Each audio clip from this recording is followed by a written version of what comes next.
Hey guys, so I have a little bit of a different idea for you.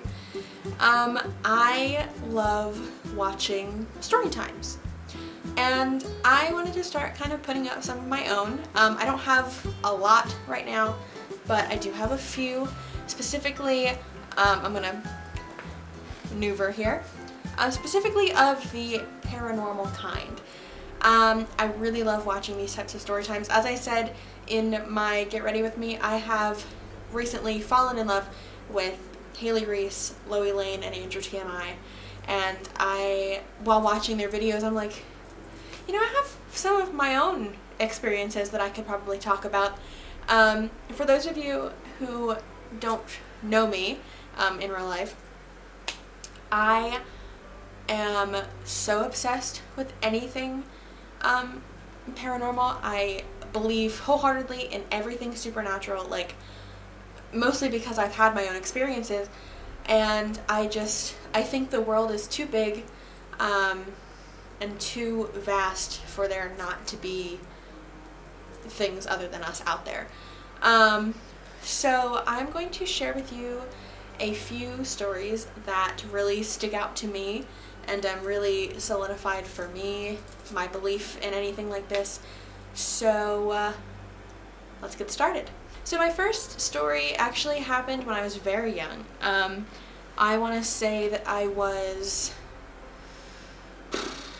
maybe 2 or 3, and I was with my mom in our house, and I had looked over to the doorway and I saw a man standing there. And it wasn't like at night. It wasn't like I wasn't dreaming or anything. I was like, my mom was literally like giving me a bath because I was like 2. And I looked over and I saw a man. And now, because obviously I am a 2-year-old and I'm living with, you know, my mom and my dad's not home, and I don't know who this is, I just screamed and freaked my mom out so bad. She like spent the whole rest of the day like paranoid and checking everything twice and making sure locks were done and all that. And but looking back on it now, like I didn't scream because I was afraid of the person. I was just startled by the sudden presence. But like I felt like calm and I felt okay around this person. It was a very tall man, like almost like to the top of the doorway tall, like very, very tall. And I've met like real people in my life. Like one of the old counselors at my high school could barely fit through doorways. Like he had to duck to walk through doorways. So I knew it was possible, like once I got older, to be this tall. So that kind of further validated what I had seen. And wearing like a very like posh looking like suit, like very put together, very well dressed. And the only thing that was a little bit weird was that it was a person in sepia. Like not black and white, not one color, not even just like normal color, just sepia, which is weird. And later that day, or maybe it was a couple days later, my mom took me to my nan's house. And the way she tells it is that I walked into one of their like spare rooms, straight up to this picture, this little oval frame that held a picture of my mom's grandfather, who had passed away long before she was even born. And I walked up to the picture and I said, I saw that man before. And my mom was like, no, you know, that's Mommy's grandpa. He passed away when Nana was a kid. Like, I never even met him. And I said, no, I saw that man before. And the picture was a sepia photograph of my nan's dad, who had passed away when she was 13. And he was dressed in a suit. And after I had a name to put to the face, I only saw him 2 other times after that, and I knew who he was, so I was just kind of like, okay, hi. Like, it didn't bother me. Like, you know, kids, they're just like, whatever. And I found out later in life, like as I got older and I kind of started asking more questions about that, I found out from my nan that he was very tall. Like, he was almost, I think he was like almost 7 foot, honestly, or something like that. Like, he was like 6'9" or 6'10". Like, he was insanely tall. So that's kind of the first thing that ever happened to me that kind of got me on this path. And I've always been very spiritual. I describe myself as a very spiritually open person. I sense things a lot of the time. Kind of similar to the most recent video that Haley Reese and Chloe put up, where like they kind of feel psychic in a way, where like they kind of are just very intuitive. I feel like I am like that as well. Usually my feelings about people and situations are right. Pretty much like 99.9% of the time I'm right. And I sense things a lot of the time. I get very uneasy in certain places, almost as if like I can just feel the energy. I can feel the spirits around, you know. I sound insane, but it's the truth. Now to kind of go forward a little bit, not much that was really big like that happened since. Little things would happen here and there. Like when my great grandma passed away, I was young, but I was old enough to actually understand like what had happened. Oh God, how old was I? I was only in like, I want to say 1st grade, so I was pretty young. And my mom and I believe that she kind of follows us wherever we go because she loved us a lot. And like specifically when my mom and I lived in the house that we lived in before this one, or no, 2 places before this one. I've moved a lot in my life. All the houses started to blur together. 2 houses before this one. Like the house that I lived in when I first started my channel, like way back. There was a picture of my mom and I that we had on like a cabinet near the stairs, and it was just like a random selfie that we took one day when we both had our hair straightened, and we were like, oh, we're so cute. And we had it sitting on this cabinet, and every day when we would come home, like from work and school respectively, the picture would be turned. Like if I'm the wall and the cabinet is here and the picture is here, like facing out towards the living room, we would come home and it would be turned this way, or it would be turned this way, or, you know, it would be like moved a little bit to the right or the left. And we at first thought that it was just because of us walking up and down the steps that was right next to the cabinet, because the house that we lived in at that time was very old. Like, we were told it was at least 90 to 100 years old. Like, that was like the range. So that house was really old. So we thought, oh, maybe it's like the vibrations of us walking up and down the steps, because everything in this house moves when you do anything, because it's just so old. And that's pretty much all of the houses around this area, because the town that I live in has pretty much stayed the same, I think, since it was created. And I think all of the same people live here. So we kind of tested it. Like, we would walk up and down the steps and like jump on the steps and like shake the banister, and like we tried everything to see if that's what was moving the picture, and it was not. It was like stationary whenever we did that. So we were like, okay, it's Graham. Hey, how's it going? If you don't like the picture, sorry. We'll move it. We'll do something with it. And that happened a few more times. And also, we would find like pennies and things everywhere. I don't know if you guys have ever heard of this, but something that I believe in, something the rest of my family kind of believes in, is a little thing called pennies from heaven. So have you ever, like, if you've ever gone somewhere or gotten into your car or done something in your house or gone somewhere on the street and there's just like a random penny near you that you feel that was not there before, but like you looked away and you look back and it's there, that's kind of known to mean that, you know, someone who loves you or someone who has passed on is just like checking in and saying hello and letting you know that they're okay. And we have had that happen so many times, it's not even funny. We find pennies everywhere for no reason. And the same thing like they say about a butterfly and a red cardinal, those are also two other signs, and I've had both of those happen multiple times in places that it didn't make sense.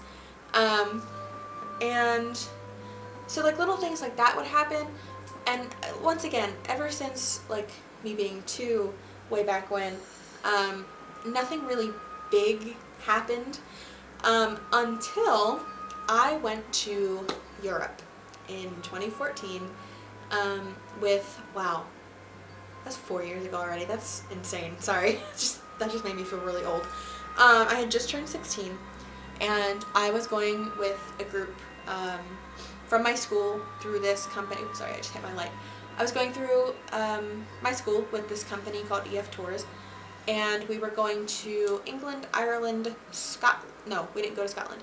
England, Ireland, Wales, and France. It was like a 14-day trip. It was really fun.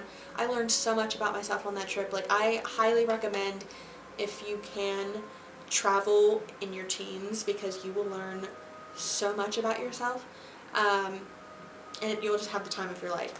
And so we went to Wales for, I think, a day. That was our shortest time in a place, because we were only going to one castle in Wales before we were waking up the next morning to go to France to finish the trip. And we stayed in this hotel, and I cannot for the life of me remember what this hotel's name was. I tried to look it up. It's just gone. Like, I cannot remember.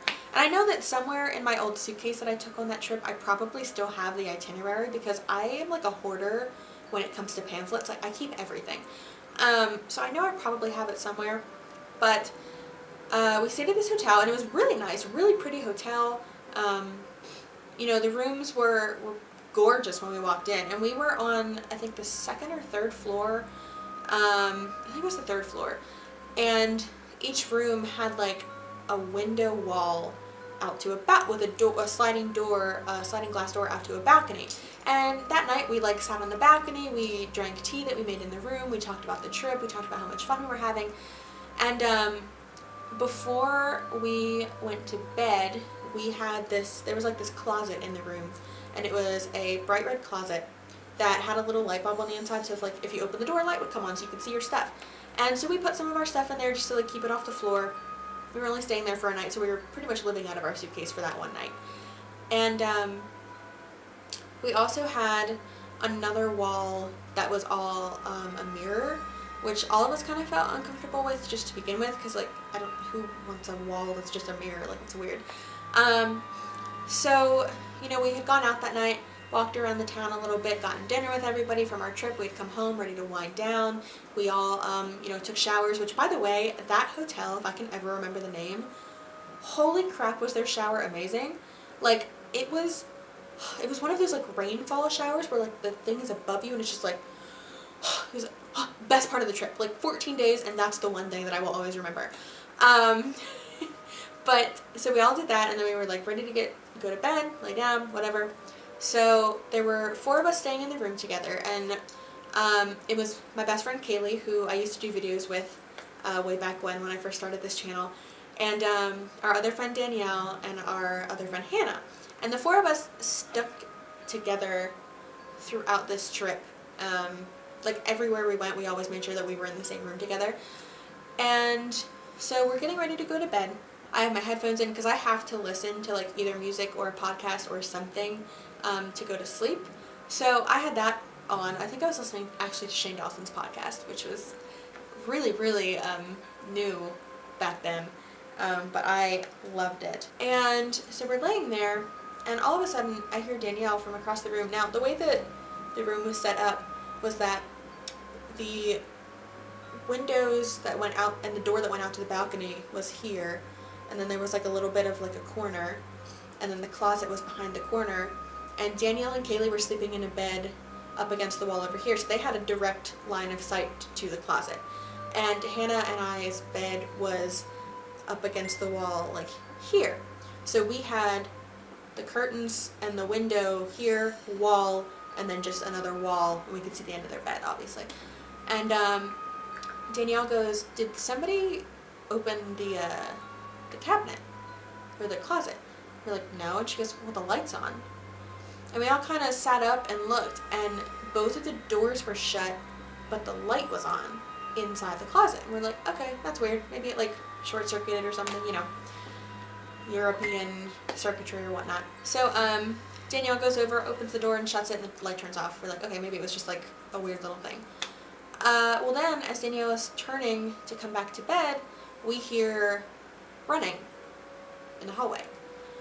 And we're like, well, I wonder if that's somebody from our trip, because we had a curfew, like once, I think it was, I want to say maybe like 9 or 10, like you couldn't leave the hotel room because they wanted to make sure everybody was safe. There was like 40, 50 kids on this trip, all from, some of us were from my high school, some people, there was a group from West Virginia, there was a group from Mexico, but we all went together. So they wanted to make sure obviously all these teenagers were contained and like safe. So we're like, oh wow, that's somebody from our trip, they're gonna get fucking yelled at.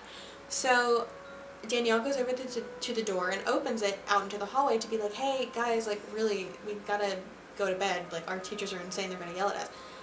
And she sticks her head out and she kind of brings her head back in and she looks at us and she goes, there's nobody out there. We're like, oh, okay, weird. So she goes back to bed, and now before, on her way back to bed, Danielle, it was a little bit paranoid at this point because of some things that had happened previously in the trip, and so she took the there were like these big thick curtains that were covering all of the windows and the glass door to the balcony, so she like pulled the curtains apart and like held it open with her leg, and the door to the balcony had like 3 locks on it. It was like two that just went and then one that like slid in. So she locked all 3, made sure the door was shut tight, shut the curtains, got into bed, and now I'm having trouble sleeping, and this is the first night on the trip that I had trouble falling asleep. And I just felt restless, and I just felt like I could not fall asleep. And I was listening to a podcast, and I opened my eyes, and like my eyes were like half open, and above the nightstand next to Danielle and Kaylee's bed, I saw this blue light just above the nightstand, and it slowly moved down the wall and then it disappeared. And I was like, wow, my eyes are really messed up right now. So I went to bed. We wake up the next morning to Danielle standing in the middle of the room just being like, guys. And we're like, what? And she goes, okay, we've all been together for like 5 days, nobody sleepwalks, right? And we're like, yeah, we've been in the same room every night for the past like 5-6 days of this trip. Plus we all have known each other for years before even this trip happened. Before this trip even happened, so like we know that nobody sleepwalks. And she goes, okay, then I have something that you guys need to see. So we all get up out of bed. She goes over, moves the curtain. The door to the balcony was unlocked. All 3 locks, unlocked. The door was open about that much. We were on the like 3rd floor. What? And we all just kind of stand there. We're like, I'm ready to leave. Okay. So we start packing up our stuff. I walk over to my side of the bed and get like my charger out of the wall and things like that. And I look at the nightstand that's next to Kaylee's side of the bed where I had seen the blue light the night before, and right underneath where I had seen the light was a penny. An American penny showing up on the floor while we were in Wales with nothing but European money in our wallets. Like, how did that happen?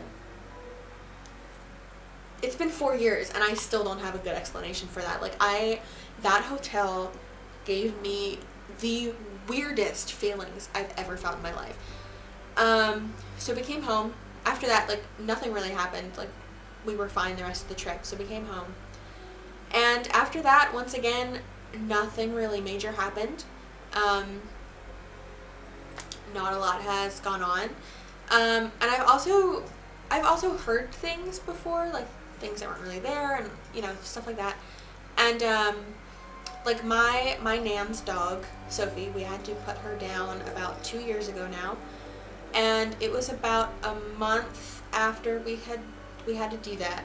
I was at her house. I think I was printing something out, because I think at the time I didn't have a printer at my house. So I was like, hey, can I use your computer? I just need to print this out quick for like work or something. And they were like, yeah. So I went over, and I was walking down the steps into the basement, and I heard like a dog like hoofing from behind me, and it sounded exactly like Sophie. Like she was a big 85-pound black lab, like sassy and smart, and like she if you talked to that dog and you knew she was listening. Like she was one of those. So I stopped halfway down the steps and I went, Sophie? And I heard an even louder like oof from behind me, and it sounded like, guys, I can't even like explain it. Like it sounded like she was right there. It sounded like she was in the house. And that was really validating for me because I had been missing her a lot. So to kind of like know that she was there was really nice. And it was really special, you know, because it was just me. And I was there the day that they picked her up, when they first got her as a puppy, and I was there, you know, the very last day.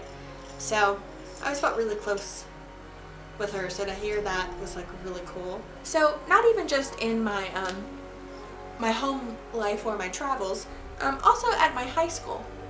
So I was, as you can probably tell from every other piece of content I've ever posted on my channel, I am a theater kid.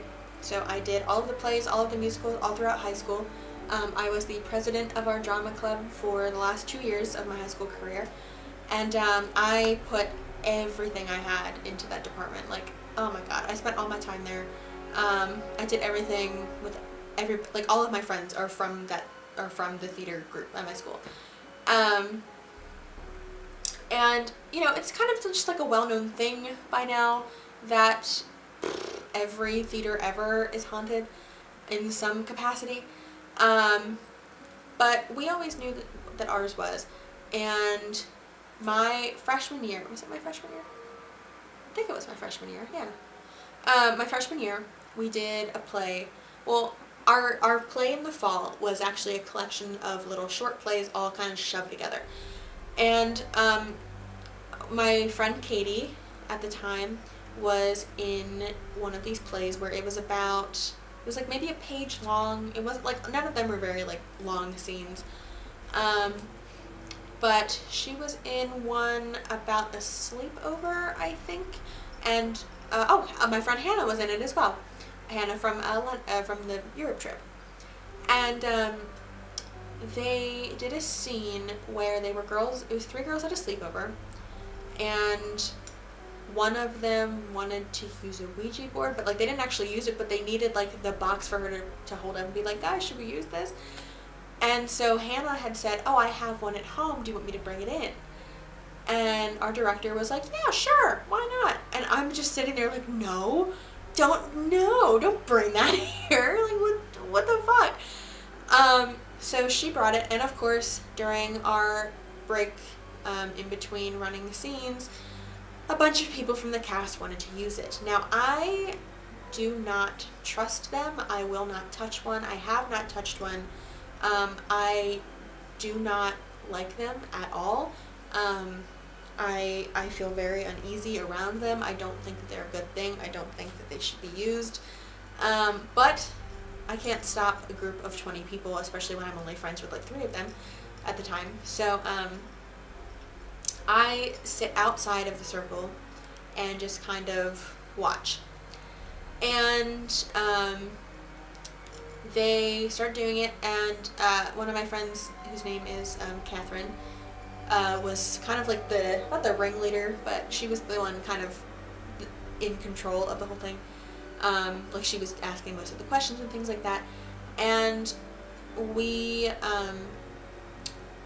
she had found out, or she had asked and been told that its name was Winston. That first of all, we did have something in the theater and in the auditorium, I guess. And his name was Winston. and it was a young kid. And that freaked us out to begin with. So we're like, okay, that's enough. I was like, all right, I'm done. Wrap it up. We're done. I'm out of here. Bye. And so, she wrapped it up. She did it correctly. Like, Catherine is also a very, I feel like spiritual person. So she knew how to close it out correctly. She knew what to do. She did that. And at this time, our director had left the auditorium to go, I think he went to go get a water bottle from the vending machine or do something. I don't know what he did. But he was gone, and he came back, and he goes, you guys using that thing? And they're like, yeah, we did for a little bit. And he was like, oh, talk to Winston? And we all kind of stopped, and he goes, oh yeah, I know about him. And we're like, but we didn't even, nobody even said what the, oh God. So that's how we knew, that's how I knew that it was true. And that just made me even more uneasy. And, ever since we found out the name or whatever, we've had little things happen here and there. Specifically when I'm around, I don't know why. Sorry, I keep kicking my light. I'm sorry. I remember my senior year, our director wanted to start doing some things with the middle school kids to kind of get them interested so that when they got to high school, they could take the places of the seniors who had moved on, and just keep our theater department moving and growing and continuing. So he wanted to do a musical for the middle school that would take place after the high school's musical, and it would be very short, maybe a 45-minute thing, but just to get them interested and started on their own theater journey with the high school. So my friend Hunter and I decided that we would help, because he was a junior and I was almost out of school at the time, and we were standing backstage, and we were supposed to open the curtain for the kid, or close the curtains behind the kids once they moved forward, to keep them at the front of the stage so they could be seen and heard. And we were standing next to our ghost light, which was just a light jankily duct taped to a piece of wood, it was jankily, a piece of wood that was on a stand, and it was always on because that's what they do. And we were standing there, and it flickered. And when I tell you that in my 4 years of high school and 4 years of standing next to that thing during rehearsals, during run-throughs, during shows, never once has it flickered, I can tell you that on everything I care about, it has never flickered. In 4 years it never flickered, but it did that day. And so Hunter said, is that you, Vincent? Are you here? And it flickered again. And so we both froze, and we're like, oh shit. And so I said, okay, I said, Winston, we are going to close the curtain behind the kids, like we're supposed to. And I said, and after that, if you want us to leave after we do that and go back out into the auditorium and sit in the seats, flicker the light. And I swear on everything that I care about, that light flickered again as soon as I finished my sentence. So we're like, okay, noted. Close the curtain, bolted to the seats, and our director is like, what? And we're like, I don't want to talk about it. And a few other things like that have happened, specifically with Hunter, and I want to try and get him on here to maybe talk about it, so I'm going to leave those out, but I will continue with one other story from high school. So speaking of the middle school kids, I directed the middle schoolers in a short play for my senior project in high school. And now, along with my short play, there were two other ones that we put on that our regular director did, but I helped because, it's still part of my senior project, and I loved these kids. They were adorable. And so I was sitting backstage, I was sitting backstage for the one, and I was holding a script and kind of sitting on a chair leaning forward into the light, because there was one kid in particular who had some trouble with his lines, so I was just there to feed them to him off stage if he needed them, so I needed to see the lines. So I kind of had the book tilted in a way that the stage light was hitting it so I could read along, and I was sitting and leaning forward, and I felt a hand on my back, the warmth of a hand on my back. And so I shot up and turned around, and none of the other kids were around me. And at that moment, one of them came in, and I said, did you just tap me on the back or something? And he was like, no, this is the first time I've come back here. So I was like, okay, never mind then. And I just went back to kind of reading my book, and in my head I was like, can you, please, I don't want to deal with this right now. Like, if you can please just not do that anymore, that really freaked me out. I would appreciate that. And it didn't happen again. And so from high school, that's pretty much all that's happened then. And that's pretty much the major stories that I have right now. A bunch of little things happen here and there. I've had some things happening recently that are just a little bit weird. But I just wanted to really share this kind of part of my life with you because I really am invested in it and I really am interested in it. And I think that you guys are too. And I just kind of want to put my stuff out there so that if any of you have anything like that going on, you're like, wow, I'm not crazy, I mean, some people will still say you're crazy, but whatever, I believe you. So if there's anything that you guys want to talk about, leave your own experiences in the comments, and maybe I'll read a few of them in another video like this. And yeah, I really wanted to share that stuff with you. So I hope that you enjoyed it, and yeah, I will be seeing you guys very soon. Bye!